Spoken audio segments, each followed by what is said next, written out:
আজ আমরা জানব হেলফিট ঔষধ সম্পর্কে। হেলফিট ঔষধটি বোটানিক ল্যাবরেটরিজ ইউনানি ফর্মুলায় প্রস্তুতকৃত একটি ঔষধ, যার বাজারে সর্বোচ্চ খুচরা মূল্য ৩৬০ টাকা হলেও এটি আপনি বিভিন্ন দোকানে বিভিন্ন রেটে পেয়ে থাকবেন। কারণ এই কোম্পানি সর্বোচ্চ দোকানদারদের প্রফিট প্রদান করে থাকে, যার কারণে বিভিন্ন দোকানদার বিভিন্ন রেটে এটিকে সেল করে। এই ভিডিওটি আপনি সম্পূর্ণরূপে দেখলে আপনার এই ওষুধটি খাওয়া উচিত হবে কি না, বা এই ওষুধটি কী ধরনের কাজ করে বা কী কাজ করে, এই ওষুধটি খেলে আপনার কী ধরনের ক্ষতি হতে পারে সে সম্পর্কে সহজভাবে স্বাভাবিকভাবে আলোচনা করার চেষ্টা করব। আশা করি আপনাদের মনে যে সকল প্রশ্ন আছে এই ওষুধ সম্পর্কে সকল প্রশ্নের সমাধান পেয়ে যাবেন। তাই ভিডিওটিকে সম্পূর্ণরূপে কন্টিনিউ করার রিকোয়েস্ট রইল। আচ্ছা, এই ওষুধটির কার্যকারিতা সাধারণত লেখা আছে পেট ফাঁপা, আহারে অরুচি অর্থাৎ রুচির অভাব, পরিপাকতন্ত্রের দুর্বলতা ও রক্ত স্বল্পতা কার্যকারী।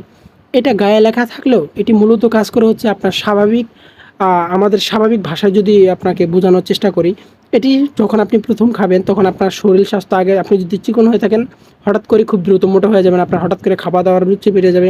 হ্যাঁ, এ ধরনের আপনার দুর্বলতা কাটা যাবে, এরকম মনে হইলো আসলে দুর্বলতা কাটবে না, আপনি দিন দিন দুর্বল হয়ে যাবেন। হ্যাঁ, এটিতে আসলে আপনি রক্ত শরীরে পানি আসা সহ কিডনিতে প্রভাব পড়বে। এটা খেলে আপনি স্বাভাবিকভাবে রুচি বাড়লেও একটা পর্যায়ে যখন বন্ধ করে দেবেন তখন আপনার শরীর আগের চেয়ে অবস্থা খারাপ হয়ে যাবে, শরীরে পানি আসবে, রক্ত স্বল্পতা দূর তো হবেই না, বরং আরও অন্যান্য সমস্যা দেখা দেবে, যেমন ধরেন আপনার ত্বক অনেকটা বুড়ো মানুষের মতো হয়ে যাওয়া সহ আপনার বিভিন্ন রকমের ক্ষতি হয়ে যাবে, আপনার কিডনিতে সবচেয়ে বেশি প্রভাব পড়বে।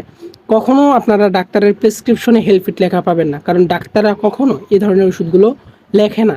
আর ডাক্তাররা এই ধরনের ওষুধ লেখলে মনে করেন যে সাধারণ মানুষ বা যারা ওষুধ সম্পর্কে জানে তারা অবশ্যই বিরোধিতা করবে, আর যখন বিরোধিতা করবে তখন ডাক্তারের বদনাম হবে। আর এই ওষুধগুলো মূলত যারা খায় তারা হচ্ছে সাধারণত গার্মেন্টস পার্টি, অর্থাৎ কোনো শিক্ষিত মানুষ এগুলো খাওয়ার কথা না। কারণ হচ্ছে শিক্ষিত মানুষগুলো বুঝে বা জানে, তারা পরামর্শ নিতে জানে, কিন্তু কিছু মূর্খ বা অক্ষর জ্ঞানহীন বা শিক্ষিত থাকা সত্ত্বেও যাদের হচ্ছে শিক্ষার অভাব, তারা মূলত কোনো রকম পরামর্শ ছাড়া এই ওষুধগুলো খায়া পরবর্তীতে নিজের ক্ষতি করে ফেলে।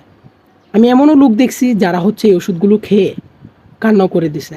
অর্থাৎ আমি কথা না বাড়ায় ভিডিওটাকে শুরু করে শেষ করতে চাই যে আসলে এটা আপনার একদমই খাওয়া উচিত হবে না। এটা খেলে আপনার কিডনিতে ভীষণভাবে প্রভাব পড়বে, আর এটা ততক্ষণই রুচি থাকবে যতক্ষণ পর্যন্ত আপনি ওষুধগুলো খাইতে থাকবেন। খাওয়া বন্ধ করলে রুচি শেষ। আশা করি বুঝতে পারছেন। ধন্যবাদ সবাইকে ভিডিওটি দেখার জন্য।